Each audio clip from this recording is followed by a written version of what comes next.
We're here at Bicester Heritage with Valtteri Bottas, with stake F1 Kick Sauber. The weather, said this to your teammate Zhou Guanyu, normally a lot better here, but I think you're used to this kind of weather, aren't you? Reminds you of back home, kind of? Yeah, well, it's different. Finland is different. I actually used to live in the UK for 4 years, so I know all about it, so don't worry, you didn't need to apologise. Okay, we're good. Obviously, we have Silverstone coming up this weekend.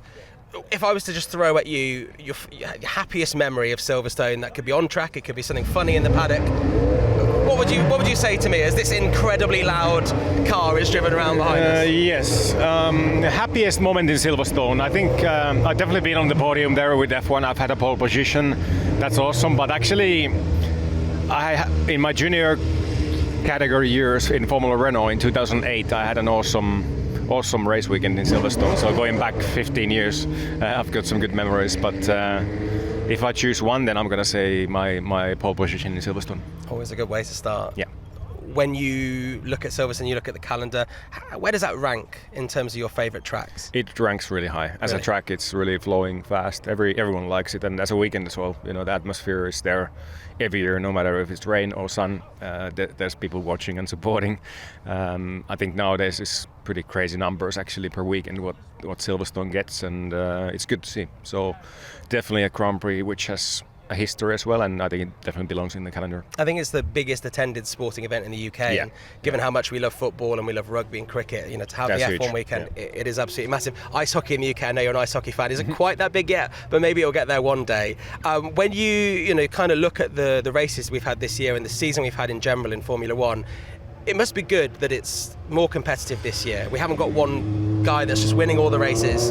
Take the last few races, for example. You know, we've seen new challenges. It's been good to see. You know, I think nobody wants to see huge domination in the sport. It's nice to see mix of different winners, podiums, even points positions, and the field is closer as ever. Like in qualifying in Austria, in the first part of the qualifying between the first and the last car, I think it was like 0.7 of a second only. So I think I've never seen anything like that. So it's definitely going into the right direction.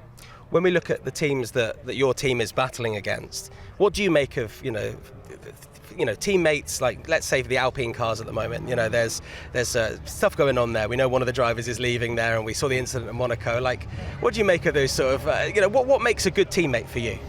What do you need from Zhou Guanyu? Yeah, so from good teammate you need. There's another noisy car. From good teammate you need a challenge. You know, you need someone keeping you on your toes. You know, but at the same time you need a team player. You know, in the end, the team always wants to go first, and the development of the team always needs to be the priority if you want to enjoy the success. So as teammates you need to be able to work together with a setup, even in the races. If you're on a different strategy, you can't have extra friction between teammates, and for me and Joe it's been great. One of your former teammates, obviously Lewis, big story in the UK, and everyone here is fascinated to see how he's going to get on at Ferrari. Have you spoken to him? Do you drop him a WhatsApp and wish him luck when he moves teams, or do you have any conversation with him? Yeah, I've spoken with him about it, and I'm actually excited for him. I think it's a big change on Formula One grid, but also for his life. It's a new era. He's still motivated, and he wants to get back to the top. So I think it's going to be really nice to follow, and it will be initially quite strange seeing Lewis in red, but people will get used to it, and we'll see. We've got a lot of the races. I don't even think we're halfway in the season yet. What is achievable for you and the team? Because it's not been the season that you would have hoped for, but still plenty of time to make up for that. It's been a difficult season, that's no lie, and now the aim is to get to the points and start scoring points. We still haven't scored any yet, so hopefully this weekend. And but it's, like I said, it's super close, the field, so we're not talking big gaps, and we just need to find more improvements, more updates to the car, and that way we can get into a better shape this year. I have to say that when we talk about Formula One on talkSPORT, I think your car is the most recognisable car out there. You know, I was there in Melbourne earlier this year when I saw it for the first time, and there was kind of kids getting some of them, you know, Mercedes, they were getting confused with the Haas. When it comes to your car, everyone sees it coming. What do you actually make of this colour scheme? Do they consult you? You're a very stylish man.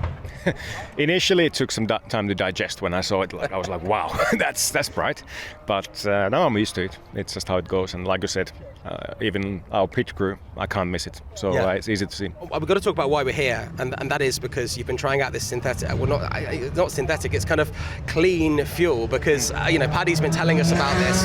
Paddy Lowe, who's obviously someone that's been very successful in Formula One. And I was joking with Joe because when you get an upgrade in your car, you're used to wanting to see the difference. But with this, the whole point is you don't see the difference. And you've just driven a car around this track here with this fuel in it. Have you noticed any difference? No difference. And it's so cool actually the way the fuel has been done. I don't know if you've done any research, but it's basically from water and air you make fuel, which is pretty cool. So that's the future. I think it's great to see, and that also means for petrol heads who are getting hammered by sustainability issues, etc. There's a solution, so that's good. Awesome stuff. Final question. We all love the calendar. I don't need to describe the calendar. Everyone knows the calendar. Yep. 2 questions on the calendar. When's the 2025 calendar releasing? There's no release date yet. So keep waiting. You never know with me. Fine. Yep. If you had to pick another driver on the grid right now to release a similar calendar, who would you rather it wasn't? Rather it wasn't. Because it would make it awkward if you saw him in a different way. Finns were pretty easy with nudity and everything, so nobody would make me feel awkward. Maybe get a collaborative one. The whole grid. 2025, the whole F1 grid. Yeah. Well, I would probably choose my teammate Joe not to do it because he's told me that he could never do it. He's a bit shy. So I would. Yeah, I would be happy him not to do it. It will make him come out of his shell, won't it? Yeah. Awesome stuff. Valtteri, best of luck this weekend. Get those points, and we'll hopefully catch up with you again soon. Thank you. On AM, on DAB, via the talkSPORT app, and on your smart speaker. talkSPORT.